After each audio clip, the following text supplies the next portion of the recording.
Okay, Assalamualaikum and good morning all the students. So kita akan sambung lagi untuk tajuk function ini di bawah graphs of functions. Okay, so boleh refer pada modul untuk muka surat yang seterusnya.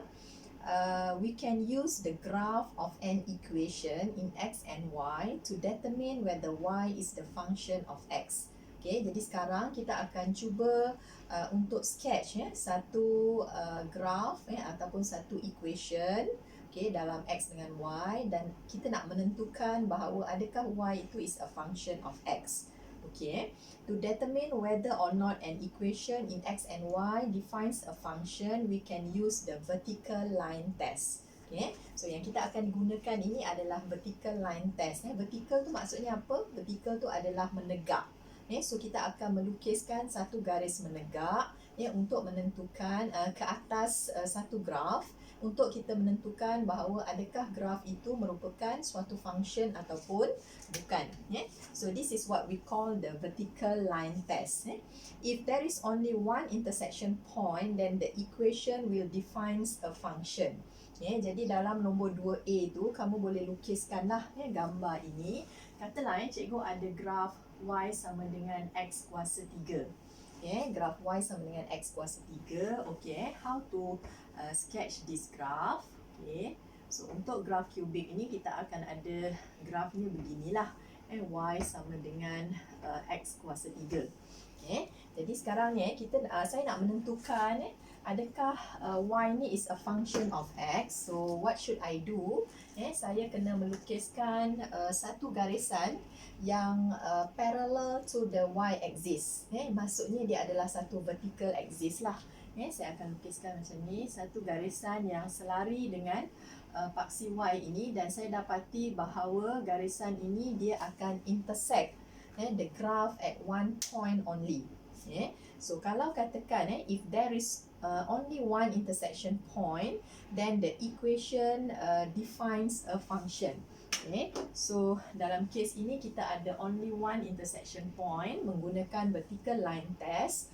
Oleh sebab itu y sama dengan x kuasa 3 ini dia akan defines y as a function of x, as a function of x. Sebab kita tahu bila function itu kita nak hubungan one to one ataupun many to one. Kita tak nak hubungan yang one to many ataupun many to many. So bila kita buat test ini, buat satu vertical line test, dia akan intersect at only one point.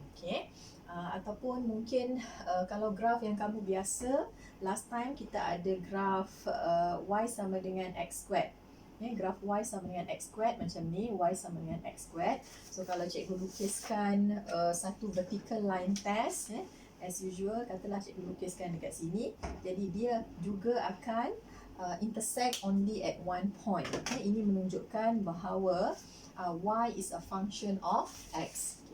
Kemudian kita tengok pula kalau katakan untuk yang seterusnya ini tadi untuk yang bahagian A, kamu boleh lukiskan gambar ini. Yang ini cikgu bagi satu contoh lain. Kalau katakan begini, untuk B itu pula, if there are more than one intersection point, then the equation does not define a function. Contohnya saya ada graf y sama dengan y squared sama dengan 4x, 4x. So ini sebenarnya adalah satu graf parabola, the horizontal parabola. Jangan risau sangat pasal graf ini sebab kita akan belajar nanti dalam tajuk analytic geometry. Jadi cikgu just nak tunjukkan saja apakah yang dimaksudkan dengan vertical line test. Saya kena sketch dulu graf ini. So graf dia adalah graf parabola. Sebab kuasa 2 ada pada y. So ini adalah graf y kuasa 2 sama dengan 4x. So bila saya dah sketchkan graf that function, kalau saya nak tentukan sama ada y is a function of x or not, then I will draw the vertical line tadilah. Saya akan buat satu vertical line test, dan saya dapati bahawa dia akan intersect at more than one point. Dalam kes ini dia akan intersect at 2 points. Jadi dalam kes ini y sama dengan y kuasa 2 sama dengan 4x, does not define y as a function. Itu sahajalah. Does not define y as a function of x. Jadi itulah kegunaan untuk vertical line test. Kalau dekat sini kita tahu bahawa yang duduk pada paksi X ini merupakan satu objek. So dekat sini katalah kita ada satu objek, katalah ini X. Dan kita dapati bahawa X ini akan dipetakan kepada dua image. Dua image. Sebab kita tahu bahawa image itu dia terletak pada paksi Y. So dekat sini kita ada Y1 dan juga Y2. Maksudnya dia dah jadi hubungan apa tu? Dia adalah hubungan one to many. Satu objek memeta kepada dua image yang berbeza. So that's why yang ini untuk yang graf ini dia does not define y as a function of x. Jadi bukan semua relation itu yang dikategorikan sebagai function. Okey. Kemudian kita terus pergi kepada linear function. Lepas ni cikgu akan pergi dengan cepatlah. Kita tengok sahaja jenis-jenis function dengan dia punya graph sketching. Okay. So a linear function is defined by fx ataupun kita boleh gunakan dia y sama dengan mx tambah c. Yang ini adalah persamaan untuk graf linear. Kalau ada kesilapan dekat situ tolong betulkan. Ini adalah fx sama dengan mx tambah c, yang mana x-nya adalah ahli kepada r. Dia domain dia adalah semua set nombor nyata. So macam mana kita nak sketch graf linear? Ini adalah graf garis lurus yang biasa. Maksudnya kita akan ada, ini kalau kecerunannya positif, so dia akan memintas pada C. C kat ujung belakang ini merupakan dia punya pintasan Y, iaitu bila nilai X sama dengan kosong, Y sama dengan C. Kemudian bila kita nak mendapatkan M ini mewakili gradient ataupun kecerunan. So gradient kita akan dapat, kamu boleh just draw satu right angle triangle dekat sini. Kemudian katalah cikgu ada, ini adalah nilai H. Nilainya adalah H. Katalah dekat sini jarak ini adalah K. Jadi nilai M ataupun gradient ini tadi, kecerunan, kita boleh dapat dengan menggunakan formula H bahagi K. Last time yang awak kata apa tu? M tu kan yang Y2 tolak Y1 bahagi dengan X2 tolak dengan X1. Yang itulah So that one will be the gradient of this straight line. So kalau macam ini kecerunannya positif. Kalau garisan itu begini dan kita dapat kecerunannya negatif. Dalam kes ini untuk linear function ini dia punya domain F ini sentiasa sama dengan R. So bila domain ini kita tengok pada paksi X. Dekat sini adalah paksi X. Jadi kita dapati bahawa graf itu dia akan berada di keseluruhan paksi X itu. Maksudnya domainnya adalah set nombor nyata itu sendiri. What about the range? The range of this also, kita tengok atas ke bawah pula. Range kita tengok begini. So the whole area got graph. So yang ini pun ahli dia punya range itu terdiri daripada semua nombor-nombor dalam set nombor nyata lah. So bila nak tengok domain kita tengok begini. Kemudian bila nak tengok range kita akan tengok beginilah. So yang itu adalah graph linear for linear functions. Kemudian kita tengok pula pada quadratic functions. Quadratic functions yang ini kamu dah belajar masa tingkatan 5, iaitu graf yang melibatkan X kuasa 2. So bentuk graf dia ataupun dia punya equation adalah AX squared tambah dengan BX tambah C. Yang mana X tu ahli kepada R. Dan kemudian A tu tak boleh sama dengan kosong. Memanglah A tak boleh sama dengan kosong. Kalau A sama dengan kosong maka dia dah tak jadi graf kuadratik. Dia jadi graf linear. Kemudian untuk nombor 2 tu by completing a square, katalah saya gunakan graf di atas ni. Sekarang saya cuba nak complete the square.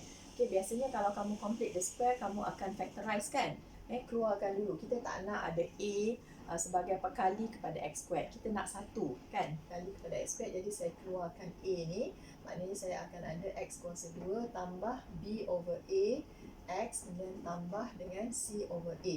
I try to complete the square. Okay, tengok apa yang jadi. So dekat sini ada A. Okay, kemudian saya akan buat tambah dengan B over AX. Okay, so sekarang nilai B saya tu adalah B over A.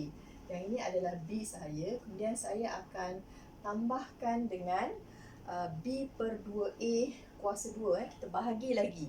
Nilai B tu, B per A tadi kita bahagi lagi dengan 2. So dia jadi B per 2A. Okay, kuasa 2. Tapi saya tolak balik dengan nilai yang sama. Okay, jadi seolah-olahnya saya tak ada buat apa-apa lah. Saya just tambah satu nilai dan tolak balik. I just want to change the form of the equation. Okay. Kemudian dekat sini tambah dengan C over A. Okay. Jadi sekarang dekat sini saya tulis A.